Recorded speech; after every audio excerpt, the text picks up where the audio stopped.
Event inafanyika Julai 3, Julai 4 na Julai 5. Julai 3 na Julai 4 tutakuwa hapa katika mji wa Fumba Town.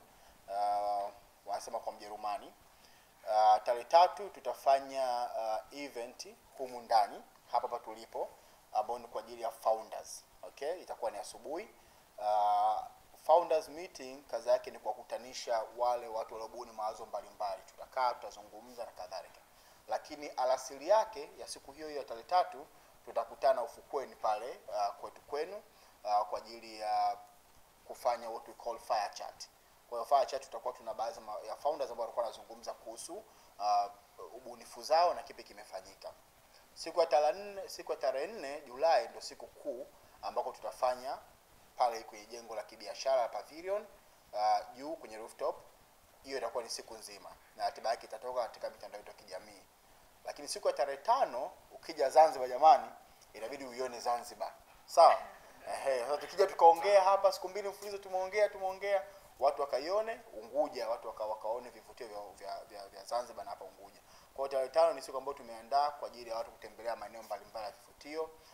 Tutakuwa na ndugu zetu wa Manji Tours, lakini pia tutakuwa na ndugu zetu wa Rock the Arch ambao watatusaidia kuona maeneo mbalimbali. Kwa hivyo ndio itakapokuwa ratiba. Kuhusu tofauti pekee ya mwaka huu na mwaka jana. Okay, mtu anaweza kauliza. Mwaka jana ilikuwa inaitwa Zanzibar Tech Summit. Mwaka jana tulijikita sana kwenye teknolojia.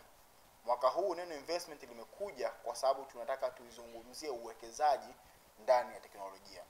Wako vijana wengi wana mawazo mazuri, wako vijana wengi ambao wanaanzisha vitu, lakini vinakosa watu wa kuwekeza na kuvikuza.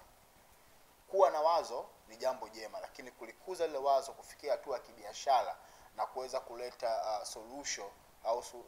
suluhisho kwenye jamii ni kitu tofauti.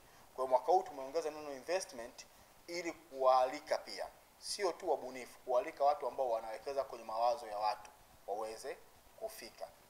Lengo kubwa tunaalika mashirika, taasisi na wadau mbalimbali ambao wao waga wanafanya zile funding na kuwawezesha mashirika kuweza kufika na kukuza haya mashirika, haya mawazo. Kwa hiyo washiriki wetu wakubwa, tuna washiriki wakubwa wawili. Tuko na ndugu zetu wa Zanzibar Startup Association wakiongozwa na ndugu Ikram Soraga, lakini pia tuko na ndugu zetu wa Tanzania Startup Association wakiongozwa na kaka Zahoro Muhaji. Hawa ndio washirika wetu wakubwa na tunawarika wajumbe wa taasisi hizi mbili kuweza kufika Unguja kuweza kushirikiana na sisi. Jukumu letu kubwa kama taasisi ni kuhakikisha kwamba tunatengeneza mazingira wezeshi na mazingira mazuri kwa ajili ya wao. Aidha ni kuongea na serikali kwenye masuala ya sera, na tunashukuru serikali ya awamu ya 8 imekuwa sikivu sana na tupo kwenye michakato mingi ya kuangalia ni namna gani ambapo tunaweza tukaboresha haya mazingira. Lakini tunategemea pia kwamba Mheshimiwa Dr. Mwinyi atarudi. Tumeona kule kwenye mkutano mkuu pia wa Chama cha Mapinduzi pia haya masuala ya startup yamepewa kipaumbele kwenye ilani yao ambayo wamezindua. Kwa hiyo tunategemea makubwa sana kutoka kwenye serikali zetu zote mbili kwa upande wa startups. Kwa nini tupo hapa leo? Tupo hapa leo na ndugu zetu hawa ambao wameandaa hii Zanzibar Tech Summit kuja kuwaunga mkono. Lakini hizi shughuli kufanyika ndio zinazidi kuangaza, na tunawashukuru waandishi wa habari kwa kazi kubwa ambayo mnafanya. Sasa hivi hili swala la startups linaanza kuingia kwenye mkondo, yani linaanza kuwa mainstreamed.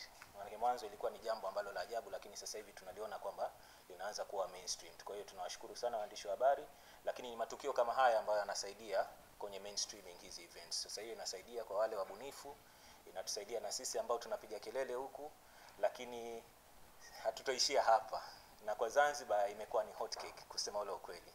Kuna hii summit, lakini kuna kama matukio mengine kama mawili mbeleni ya events kama hizi ambazo zinakuja. Na hizi events zikija sio tu zinawasaidia wabunifu, lakini zinakuja na watu. Hapa kaka Augustine ametaja kwamba wanategemea participants mpaka wana partner ambaye anauza tiketi nje ya nchi. Kwa hiyo inatusaidia kwenye ile event tourism, inatusaidia pia kwenye kuitangaza nchi yetu. Kwa hiyo kitu ambacho tunachojaribu kufanya ni kupromote teknolojia katika biashara ambazo tunafanya. Mimi personally nimetumia teknolojia kukuza biashara yangu na nimeona impact ambayo imenipa kubwa sana katika biashara yangu. So on 5th of July Baada tukishamaliza shughuli zote za event, tutakuwa tuna yacht party or a premium luxury cruise ambayo itakuwa inafanyika from hapa Stone Town. So tukitoka hapa, transfer zote zitafanyika na Manji Tours. Tutawapa maelekezo yote ambapo wapi wanatakiwa kufika muda gani, lakini all I can tell everyone ni karibuni sana. Let's look forward to this event. Hopefully we're going to keep on going bigger. Na sisi tunasaidiana sponsors na Agustin na iTech Summit kukodisha jumba kutoka tarehe 3 mpaka tarehe 6. Sisi tunafanya property management. We are a property management company hapa at the moment Fumba Town. Hii ofisini zetu, so karibuni sana. Na apart from property management, sisi ofisini zetu si kwa co-working space, tunasaidia watu wanafanya kazi kwa internet, so wanakaa hapa, wanaishi hapa pamoja na wanafanya kazi hapa kwenye ofisini zetu. Na pia tuna Fumba Town Library, so tuna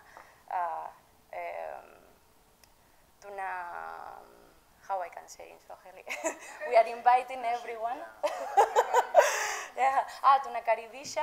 Tunakaribisha kila mtu ya kusoma, ya kufanya kazi, ya kuongea knowledge kwa IA, kwa IT, tupo kitabu ya kila category. Na yeah, karibuni sana. I hope everyone will enjoy the IT Summit and tupo pamoja.